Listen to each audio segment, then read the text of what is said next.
I'm ready. Let's go. Are you recording yet? I sure am. I can't hold this. No, I'm just kidding. All right. Good morning.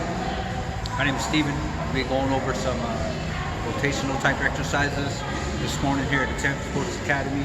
We'll be talking about a few things. So as we go into mobility, we're going to talk about a couple things that are very important. We're going to talk about dynamic mobility. We're going to talk about anti-flexion, anti-rotation, and then we're also going to talk about rotation, a little bit of ballistic rotation, and we'll stop at there. I'm going to emphasize and show you guys how you will use these tools at your disposal to help you get a good exercise in the rotational plane, or using the core. We're going to use the sled, some bands, kettlebell, and also a sled ball. We'll go through a couple exercises. Alright, so the first thing we'll be covering is dynamic mobility.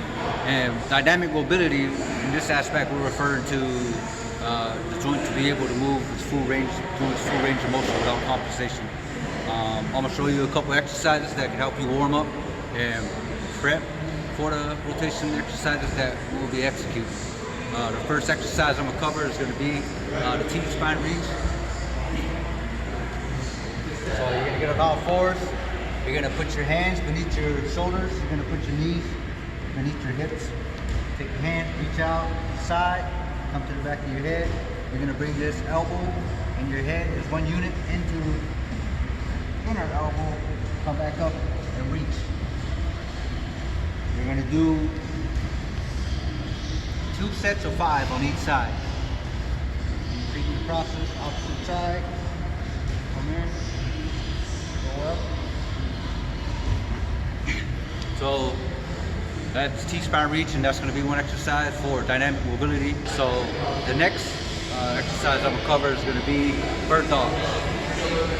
Same concept. You're going to get on all fours. You're going to put your hands beneath your shoulders, knees beneath your hips, and you're going to reach out simultaneously with your opposite leg and opposite hand, kicking back like so.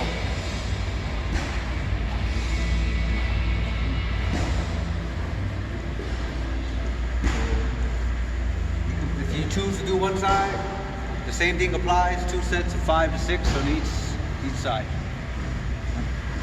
The second portion I will be covering is going to be anti-rotation, anti-flexion. For this, I'm going to give you one example, and I'll be using the kettlebell.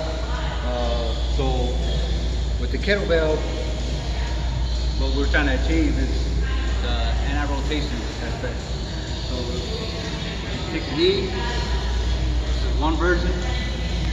Take the dumbbell, load it, engage your core, and just hold the kettlebell in place. You can do this anywhere from 30 to 45 seconds. You will alternate your legs, change it, change it. Oh, and it's achieving anti-rotation aspect. You can also do a variation standing. So kneeling, there's a kneeling aspect and there's a standing aspect. You can do combination of both, and that's just one exercise to cover the anti-rotation and anti-flexion aspect. Alright, so the next portion I'll be covering will be the rotation aspect. I'm going to use the sled right here with a 45-pound plate. I'm going to give you guys an example of an exercise you can do for the rotation aspect. Now keep in mind, when we're doing rotation, some coaches give cues where they want you to keep your feet planted. Just turn your upper body here. In this case, I would have you pivot your rear feet in this exercise. Right? Any rotational aspect naturally with our feet moving and rotating along with your upper body. It allows for the whole kinetic chain to move as one. So I'm gonna go through this exercise, talk through a few key points. You're using the sled, you're gonna grab the straps or rope, whatever the case may be, like you're ready to do a Bravo chest press. You're gonna get in an athletic stance, feet about hip width apart. You're gonna keep your elbows in a flexed position. You're gonna rotate, extending right elbow. As you rotate, you'll see your back foot rotates also.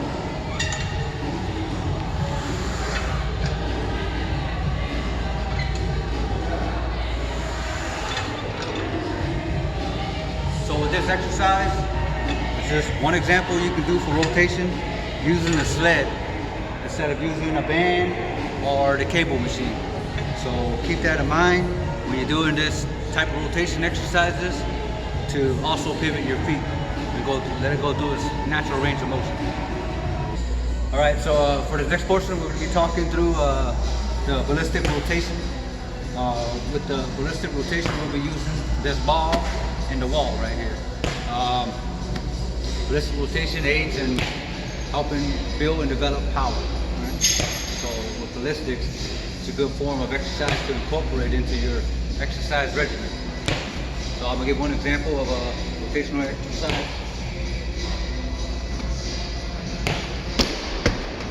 Now, when you're doing this exercise, keep in mind to pivot that real quick and power through.